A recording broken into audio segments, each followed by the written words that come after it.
புதுச்சேரியில் புகைப்படத்தை மார்பிங் செய்து இன்ஸ்டாகிராமில் வெளியிட்டு விடுவதாக சிறுமியை மிரட்டிய இளைஞரை போலீசார் கைது செய்தனர்.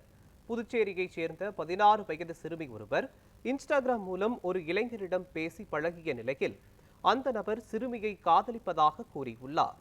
மேலும் சிறுமியை தன்னுடன் வருமாறு அழைத்த இளைஞர் வரவில்லை என்றால் சிறுமி புகைப்படத்தை மார்பிங் செய்து வெளியிடுவதாக மிரட்டியுள்ளார்.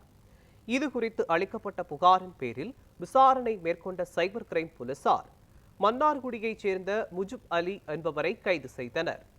இன்ஸ்டாகிராமு, ஃபேஸ்புக்குன்னு சோஷியல் மீடியாலாம் இருக்கு. அதை எல்லா பிள்ளைங்களும் அதை யூஸ் பண்றாங்க. இப்போ எங்களுக்கு இந்த கிரைம் பொறுத்தவரையிலையும் எஸ்எஸ்பி பொதுமக்களுக்கு என்ன தெரிவிக்கிறாருன்னா, சின்ன பிள்ளைங்க தெரியாத ஐடியில போய் யாரு கூடயும் பழகாதீங்க, தெரிஞ்சவங்க கிட்ட ஒண்டி பழகுங்க.